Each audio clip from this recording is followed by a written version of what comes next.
Fala Fogão, tá começando a segunda edição do Radar Alvinegro aqui no canal, nessa quinta-feira, 6 de fevereiro. Daqui a pouco, mais precisamente 9h45 da noite, o Botafogo vai a campo diante do Nova Iguaçu, lá em Moça Bonita, pela 8ª rodada do Campeonato Carioca. O Glorioso precisa buscar a vitória, mais 3 pontos na tabela de classificação, para poder chegar a 12 e ultrapassar o próprio Nova Iguaçu. E de repente até o Sampaio Corrêa, que vai vencendo o Madureira no momento que eu estou gravando esse vídeo. Vencendo o confronto, a gente entra no G4 da semifinal geral, nos juntando a Volta Redonda, Vasco e Flamengo. Claro, ainda tem bastante campeonato aí pela frente nessa fase regular, mas se o Botafogo pensa em classificar para essa semifinal geral, esse confronto tem que ter vitória do Glorioso. Lembrando que a gente vai fazer pós-jogo aqui no canal assim que terminar a partida, e você, claro, é nosso convidado. Mas não é sobre isso que eu quero falar nesse vídeo. Fiz esse destaque inicial, porque afinal de contas hoje tem Botafogo, mas o mais importante a falar desse confronto é que na lista de relacionados você não vai ver nem o Alan, nem o Alex Telles, nem o Jefinho. Não que no caso do Jefinho seja uma novidade. No caso do Alex Telles, um problema no pé. No caso do Alan, um desconforto muscular. É uma pena, porque é o tipo de jogo que o Alan poderia jogar, ganhar minutos, para poder buscar aquele melhor ritmo, começar essa busca pelo melhor ritmo, mas não vai ser dessa vez. Vamos ver logo mais qual vai ser o time do Botafogo em campo. Agora, o que eu quero falar aqui com vocês? Santos e Botafogo, vocês têm visto, têm disputado os mesmos jogadores. Roleiser, do Benfica, e Santiago Rodrigues, do New York City, que pertence ao Grupo City, mesmo grupo do Bahia, por exemplo. E a gente tem visto essa disputa com propostas de ambos os lados. Embora no caso do Santiago Rodrigues ainda não tenha sido oficializado por parte do Santos uma oferta. Mas no caso do Roleiser, a gente sabe que existe. Primeiramente, o Botafogo tentou o empréstimo gratuito com opção de compra de 10 milhões de dólares, que poderia virar uma obrigação, caso o atleta jogasse pelo menos 70% das partidas com a nossa camisa. Só que aí, o Botafogo ficou sabendo que o Santos estava na jogada, com uma oferta total, entre fixo e adicional, de 11 milhões de euros. Depois elevando essa oferta para 12,5 e também o valor da entrada, 6 milhões de euros à vista. O Botafogo, então, se viu obrigado a mudar a sua proposta de empréstimo para compra em definitivo, 10 milhões de euros, com um bônus mais fácil de ser alcançado. A diretoria do Botafogo entende que a proposta é boa, melhor do que a do Santos, embora, nas cifras totais, a proposta da equipe da Vila Belmiro seja até maior. O grande X da questão aqui não é coincidência que o Santos esteja mirando precisamente os mesmos jogadores que o Botafogo. E é só você conectar os pontos, só somar 2 mais 2. Quem era o diretor de futebol do Botafogo em 2024? Por um curto período de tempo, diga-se. Pedro Martins. Quem é o CEO, o diretor executivo do Santos nesse momento? Pedro Martins. Como diretor de futebol no Botafogo, obviamente, o profissional ele teve acesso ao trabalho do nosso scout, do nosso setor de inteligência de mercado. Seria impossível você simplesmente impedir que o diretor de futebol tivesse acesso ao trabalho dos profissionais desse departamento. Até porque a área de scout, ela fica dentro da área do futebol. Então o Pedro Martins, a gente pode aqui criar esse cenário, ele teve acesso às listas, planilhas, atletas mapeados e eventualmente participou até de discussões internas, debates internos sobre jogadores que poderiam entrar na mira do Botafogo para 2025. Não dá para tratar como coincidência o Santos agora começar a olhar para os mesmos atletas que o Botafogo deseja. Foi até engraçado mais cedo. Saiu a notícia de que o Santos poderia ir no Santiago Rodrigues porque não quer entrar num leilão com o Botafogo pelo Roleiser e porque o Benfica ainda não teria respondido à proposta do time lá da Vila Belmiro pelo atleta argentino. Aí o alvo seguinte é o mesmo que o Botafogo também está tentando. Para o azar do Santos, talvez até do Pedro Martins, a equipe da Vila Belmiro não tem a mesma capacidade financeira que o Botafogo e que o Grupo Eagle. Então, se o Santos não quer entrar num leilão com o Botafogo por esses atletas, vai ficar difícil.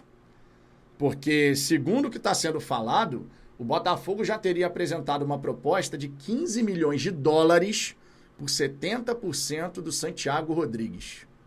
Uma proposta muito considerável.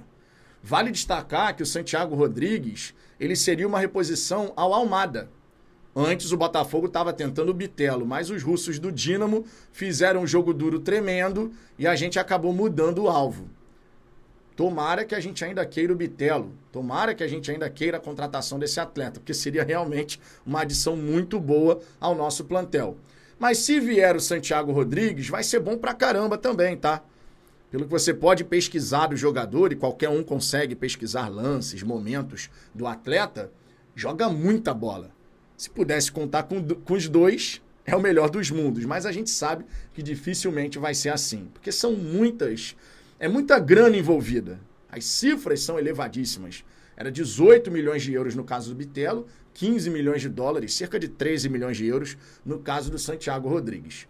O ponto central é: o Botafogo não tem o que fazer em relação a um possível vazamento de informações por parte do Pedro Martins. Eu já vi muito torcedor nas redes sociais, né, falando sobre isso, e alguns até chegando assim: pô, o Botafogo tinha que processar o Pedro Martins. As coisas não funcionam dessa maneira, não é tão simples assim. Primeiro porque a gente não sabe se no contrato de trabalho que foi assinado havia alguma cláusula de sigilo e confidencialidade em relação às informações de inteligência de mercado que o diretor de futebol teria acesso aqui. E outra, mesmo que essa cláusula exista, como que você prova que aquele profissional vazou tais informações?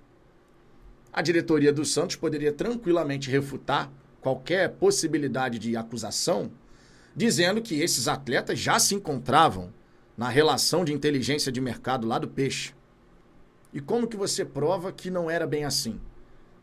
Não é simples a situação. Infelizmente, esse tipo de coisa pode acontecer no futebol. Infelizmente.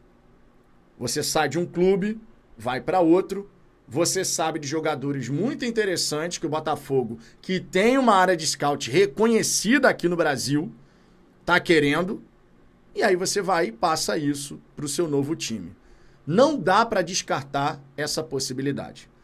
Eu não posso aqui cravar 100% que é isso que está acontecendo. Mas achar que é pura coincidência, aí fica realmente difícil. Fica muito difícil. Muito mesmo. Vamos observar quais outros nomes o Santos também vai querer. Porque se a gente começar toda hora ver as mesmas disputas, Botafogo quer, o Santos quer. Botafogo quer, o Santos quer. Aí, irmão, aí realmente vou te contar, né? Tomara que o Botafogo leve a melhor nessa história. Eu já falei aqui que eu entendo que a gente tem mais predicados para poder chegar e convencer um atleta a jogar aqui no Brasil. O Botafogo hoje disputa a Libertadores como atual campeão. Vai jogar a Copa do Mundo de Clubes, onde os holofotes, os olhos do mundo estarão virados para essa competição. Isso por si só é uma plataforma de grande divulgação para todos os envolvidos. Então, um atleta que quer chamar a atenção, ele vai preferir o quê? Holofotes nessas competições, Libertadores, Copa do Mundo, ou apenas Brasileiro e Copa do Brasil, que o Botafogo também vai jogar.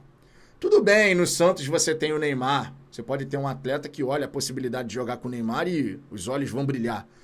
Mas, a priori, o Neymar permanece no Santos até o meio do ano. Eu até acho que ele vai ficar até o fim do ano, tá? Mas, a priori, até meio do ano. Então, não dá para você cravar que um jogador que for agora para o Santos vai poder jogar com o Neymar a temporada inteira. E ainda tem mais. Tudo o que acontece no Santos, até pelo peso do Neymar, os holofotes estão sempre virados para ele. Ele é a estrela mor da companhia. No máximo, tu é um jogador secundário ali que pode aparecer bem. Já no Botafogo, esses atletas, eles podem realmente conseguir um protagonismo acima. Porque no Botafogo hoje você tem atletas que são muito bons. Mas você não tem aquela estrela mundial que vai fazer com que todo mundo queira olhar para ele. Tem que ver o que vai acontecer em relação a essas duas negociações. O Botafogo quer ambos atletas, não quer só um ou outro. No caso do Santos, ele está indo ou um ou outro. Porque o Santos não vai ter capacidade financeira para chegar junto e pagar essas altas cifras. Eu fico me questionando até como é que o Santos está indo em cima de com as cifras envolvidas nos negócios.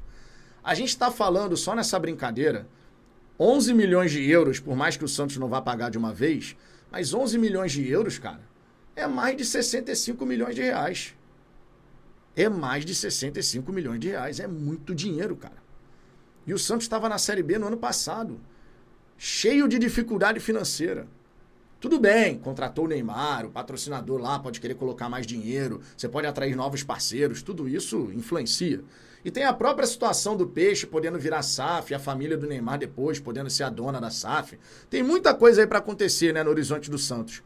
Mas ainda assim, cara, ainda assim, é muita grana. É muita grana para você se comprometer sem ter a certeza de que os negócios vão acontecer. Ok, no futebol brasileiro a gente cansa de ver dirigente metendo os pés pelas mãos, fazendo negócios que não podem ser feitos. A gente cansa de ver isso. Mas nesse nível, cara, Santiago Rodrigues, 15 milhões de dólares. 15 milhões de dólares.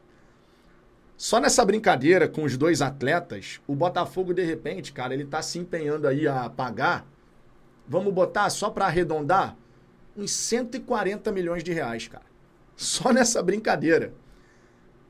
Qual vai ser o fim dessa história, eu não sei. Mas tu acredita em coincidências? Da minha parte, não. Honestamente. Deixe seu comentário aqui embaixo, Fogão. Eu quero saber o que você pensa dessa história. O nosso diretor de futebol, ex-diretor de futebol, agora CEO do Santos, e essa concorrência santista pelos jogadores que estão na mira do Glorioso. Daqui a pouco eu tô de volta com o nosso pós-jogo. Por hora é só, tô indo nessa. Beijo no coração. Fui!